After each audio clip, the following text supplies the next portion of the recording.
அனைவருக்கும் வணக்கம். இப்போ இந்த வீடியோவில் எதை பற்றி பார்க்க போகிறோன்னா, இந்த வண்டி பார்த்தீங்கன்னா யமாகா கம்பெனி ஆல்ஃபா மாடல் இது. இந்த வண்டியில் என்ன கம்ப்ளைண்ட்டுன்னு பார்த்தீங்கன்னா, வண்டி வந்து கிக்கரில் ஷார்ட் ஆகும், செல்ஃப் மட்டும் எடுக்காது. பார்த்தீங்கன்னா செல்ஃப் போடுறோம், நமக்கு செல்ஃப் சுற்றுலாம் வாங்கும், அந்த சவுண்டு எல்லாமே வரும். அதே போல் ரிலேவும் ஃபங்க்ஷன் ஆகும். இதுதான் இந்த வண்டியில் கம்ப்ளைண்ட்டு. இந்த வண்டியில் இப்போ நம்ம கிக்கரை யூஸ் பண்ணுறோம். இப்போ செல்ஃபு ஒர்க் ஆகலை, ஆனால் கிக்கரில் யூஸ் பண்ணும்போது ஒரு அடியில் வண்டி ஷார்ட் ஆகிடுச்சு. இப்போ வண்டி பார்த்திங்கன்னா ரன்னிங்கில் இருக்குது.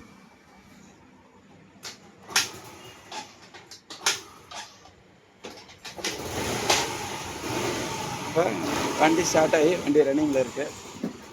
அதே போல் இப்போ ஆஃப் பண்ணிவிட்டு செல்ஃப் போடுறோம் அப்படின்னும்போது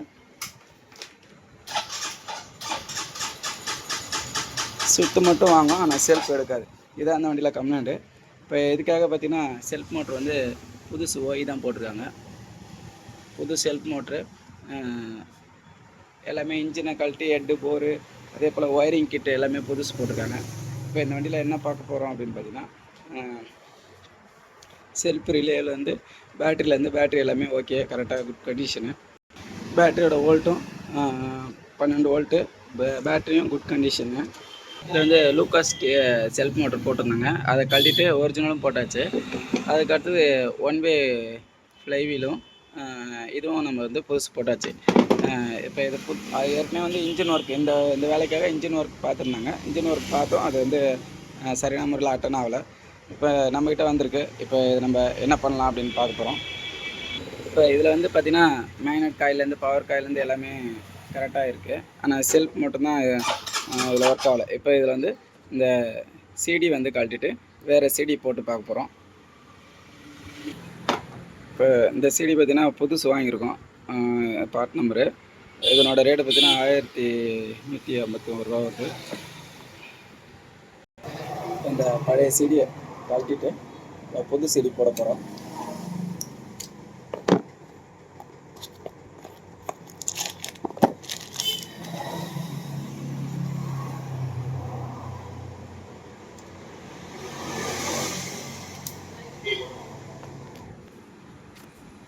பார்த்திங்கன்னா புது சிடி நம்ம ஃபிட் பண்ணியாச்சு.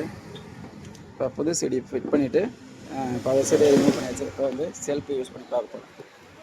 இப்போ இதில் என்ன கம்ப்ளைண்ட்டு அப்படின்னு பார்க்கும்போது, இப்போ செல்ஃப் வந்து ஒரே தட்டில் ஷார்ட் ஆகிடுச்சு. இப்போ இதில் கம்ப்ளைண்ட்டுன்னு பார்த்திங்கன்னா இந்த சிடி தான் நமக்கு கம்ப்ளைண்ட்டு. செல்ஃப் ஒர்க் ஆகலை, ஆனால் செல்ஃப் சுற்று வாங்குது, ஆனால் செல்ஃப் வண்டி ஷார்ட் ஆகலை. அதான் இந்த வண்டியில் பாடு. இப்போ அந்த சிடி மாற்றிட்ட பிறகு நமக்கு செல்ஃப் பக்காவாக இருக்குது. இப்போ மோட்டரோட ஃபோர்ஸும் வந்து கரெக்டாக இருக்குது. இப்போ இந்த சிடி மட்டும் கம்ப்ளைண்ட்டு. இப்போ இதை மாற்றினோன்னே கரெக்டாக இருக்குது.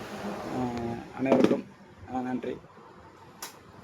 இப்போ சப்போஸ் இது போல் Yamaha alpha BS4 self work ஆகலை, கிக்கரில் வண்டி ஷார்ட் ஆகுது அப்படின்னா எல்லாமே செக் பண்ணி பார்த்துட்டு இந்த சிடியை வந்து கவனிக்கணும் அப்படின்றத ஒரு வீடியோ தகவலை இதில் கொடுத்துருக்கோம். அனைவருக்கும் நன்றி, வணக்கம். நான் உங்கள் விழுப்புரம் சரவணன்.